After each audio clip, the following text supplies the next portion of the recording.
There's getting to be a well-known phenomenon with Hollywood where you thought something was the worst it could possibly be, and then Hollywood succeeds in making something even worse. And it changes your perspective on the previous thing, and maybe it wasn't as bad as you thought it was. Now, granted, my opinion on like the Star Wars prequels has not changed. They are terrible, and the fact that the sequels are also terrible doesn't change how terrible the prequels are.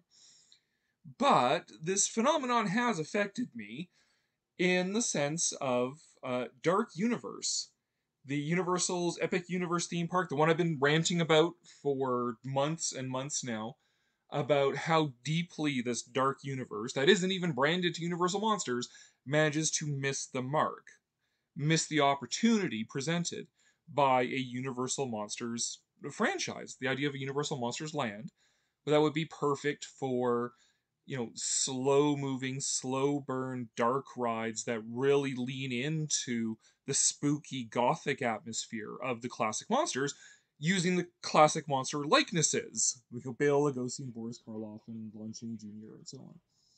Completely missed that opportunity. And the fact that it's missed it so badly has actually kind of softened me, weirdly, a bit to the Halloween Horror Nights versions of the characters.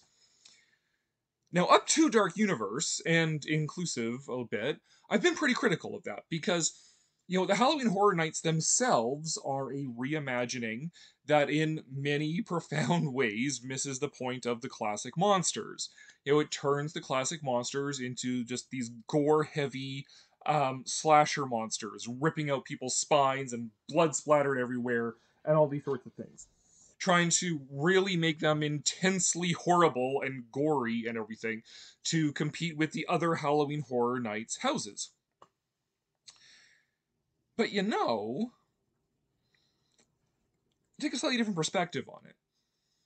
That, I'm cool with reimagining the monsters in, a 1950s retro monster kitsch vibe. Drive-in theaters and monster cereals. There's Count Chocula up there. The hot rods and tiki milieu, the mid-century monster kitsch, the shock theater, and all, and famous monsters of Filmland, and all that sort of stuff. I'm okay with that, and I'm still more okay with that than I am with Halloween Horror Nights. Like, don't get me wrong. I still think that that kind of reimagining is still truer and more genuine to the spirit of the monsters and the history of the Universal Monsters as they went into the mid-century and became pop culture icons as seen on shock theater and with the horror hosts like Vampira and Zachary and in the pages of famous monsters of Filmland. So stuff like the Universal the Halloween Hula tribute store thing they did. I think that is truer, but if I wanted to sort of get outside myself and be a little more fair about it, I would say, if you were intent on reimagining the classic monsters in a modern torture porn, gore fest, slasher movie milieu, then Halloween Horror Nights is probably as good as it's going to get. So over the last, since about like 2019 or so, they have been they've been including the Universal Monsters in the Halloween Horror Nights events that Universal Studios holds every year at Halloween. As they have all these different houses of different themes of different things that are popular in the moment, as well as a few original sort of ideas. And they've been making Universal Monsters one of them. Started at Universal Hollywood in, 2018. They had Universal Monsters with music by Slash. 2019, they did Halloween Horror Nights version of Frankenstein Meets the Wolfman. Then they kind of started from that to kind of veer off into original stories. So as The Bride of Frankenstein Lives in 2021, which picks up right where Bride of Frankenstein leaves off, the Frankenstein's lab has been destroyed, and now the bride is actually trying to resurrect the Frankenstein monster while she's being assailed by like the brides of Dracula or something. And she's using like their dark energy to revive the Frankenstein monster. And so you get the Bride of Frankenstein as like the sort of steampunk scientist, mad scientist kind of thing.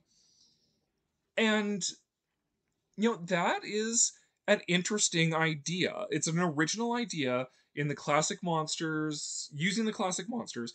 It is filtered through this gore slasher horror kind of vibe. There's blood everywhere and guts everywhere and all this sort of stuff. Not at all in keeping with the slow burn spookiness of the classic monster movies. But again, if I was going to be fair and say if you were going to set about reimagining the monsters in the gore movie vibe, then that's an okay way to do it. That's actually not a bad way of going about it and creating this original story that picks up right where Bride of Frankenstein leaves off.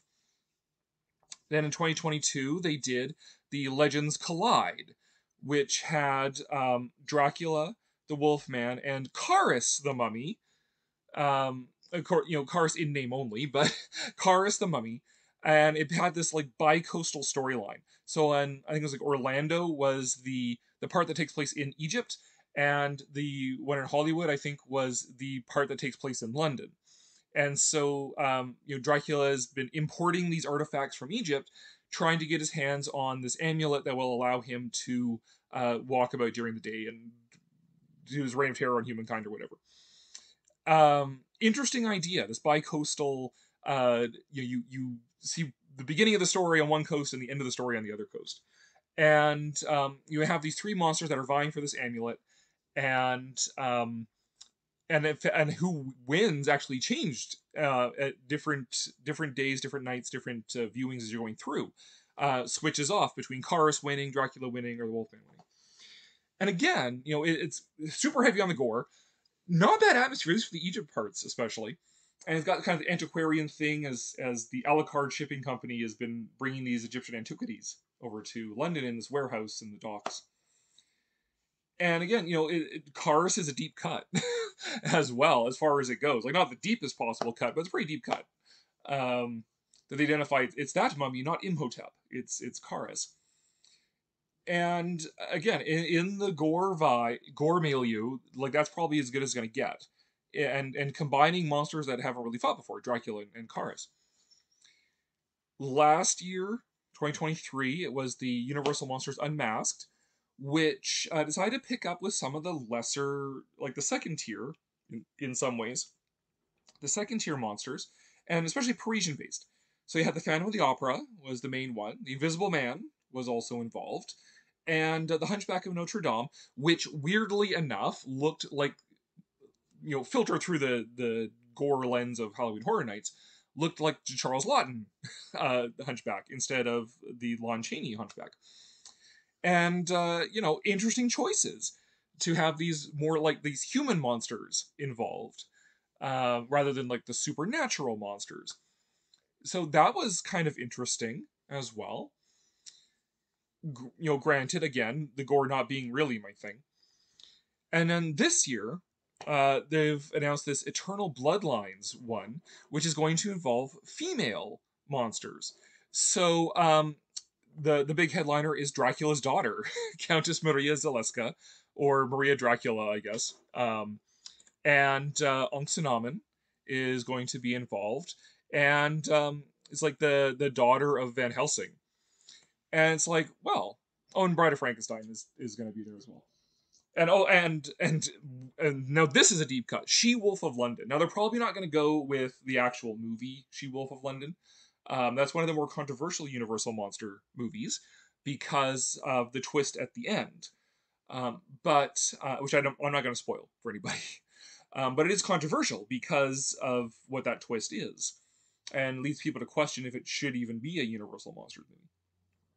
But they're going to include her in there, so they did some digging on like, okay, what female characters do we have? Like, wait, we can make up a daughter for Van Helsing. We got Bride of Frankenstein, Dracula's daughter, She-Wolf of London, Anxinamen. And it's like I'm kind of curious to watch, the YouTube videos of what this is going to be. Now, granted, Halloween Horror Nights is just here's gore everywhere and the Wolfman ripping out somebody's spine. Remember that scene from the movies? But I'm kind of curious to see what they do with it, almost. It's a little bit easier for me having the distance of YouTube I don't have to be like viscerally surrounded by things screaming at me and flashing lights and blood and gore and guts. The blood and gore and guts not being my thing, for multiple reasons. I'm a very classic horror fan. I like the classic spooky vibe, the gothic vibe. Not big into slashers. I'm especially touched by body horror, so not a big fan of imagining myself getting ripped apart. Um, and I appreciate deeply, on a very deep level, um, the themes of the classic monster movies. It's what imperils your soul, not your body, and that death isn't the worst thing that can happen to you, and to die nobly in the fight against evil and resisting the temptations of evil is better than to live as a monstrosity. And I guess in this context, even if it means getting your spine ripped out graphically or whatever. Um, so it's still, I'm not like, I wouldn't say I'm a fan of Halloween Horror Nights and that whole idea. I've never been to it and seen these houses firsthand, and I will, grant that. But again, if I'm going to be fair and say, okay, you were forced to reimagine the Universal monsters in a gore milieu, then this is actually, the more I think about it, the more I compare it to the abortion that is Dark Universe, the better Halloween Horror Nights looks. As like, well, at least it is Dracula's daughter they were making a reference to, even though it's not going to be the same character, per se. It is Karis. They're doing these cuts, and Dracula looks like Dracula. It's a more like gargoyle-esque, wannabe gore sort of version, but he's still a guy in the dinner suit. So that's one up on Dark Universe. These monsters are hewing actually closer to the original films than the Dark Universe reimaginings are.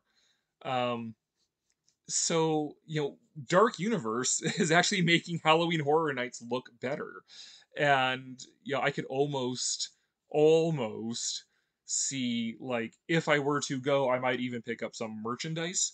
The logos are really good. Like the Legends Collide logo was actually really good, really well done, nice graphics. I like some good graphics. So I'm learning to appreciate that more in comparison to this other thing, which looks like pretty terrible. Um, which is weird. And okay, then if you can do that, why can't you do that with Dark Universe and appreciate what Dark Universe is doing? And my response would be that Dark Universe, what it's doing is so out there and so bad because it's not even the characters anymore. They're not sacrificing the authenticity of the characters to produce um, something in a really defined other milieu, right? Halloween Horror Nights, okay, it's the gore milieu, it's a slasher movie milieu, so they're reworking the monsters to fit into that defined thing. Whereas Dark Universe, it's like, well, no, it's just, I mean, it's a roller coaster and a Kuka arm ride swinging you around. There's no real catch to it. It's just generic theme park thrill ride, and they keep telling you, "Oh, this is your Universal Monster fan dream come true," and we're honoring the classic monsters while creating these very like generic versions of these things that aren't recognizable as the things. Like, okay, I guess that's Frankenstein. I guess that's Dracula, the Hot Topic model. Um, Race and gender swap Dr. Frankenstein. Like it's they've changed the monsters for nothing, for no reason, for no hook, no nothing to really grab you. They just didn't do the classic monsters for the sake of not doing the classic monsters. Whereas Halloween Horror Nights, it's like, okay, I can see what they're doing. They're reworking the classic monsters into this gore milieu, and building stories with those classic monsters. Even one story that picks up exactly where Bride of Frankenstein leaves off. And I'm wondering if this year's one of the all girls get it done, is picking up after that, even if it's the same bride from the Bride of Frankenstein Lives that's going to be in this one, the Eternal Bloodlines one. So yeah, I said it's actually Dark Universe is Dark Empire Star Wars. Dark Universe has actually, it's so bad it's actually softened my opinion on the Halloween Horror Nights, which is strange. Not at the point where I'm gonna like book a trip to go to see one haunted house that I probably wouldn't enjoy because it's all lights flashing and things popping out at me.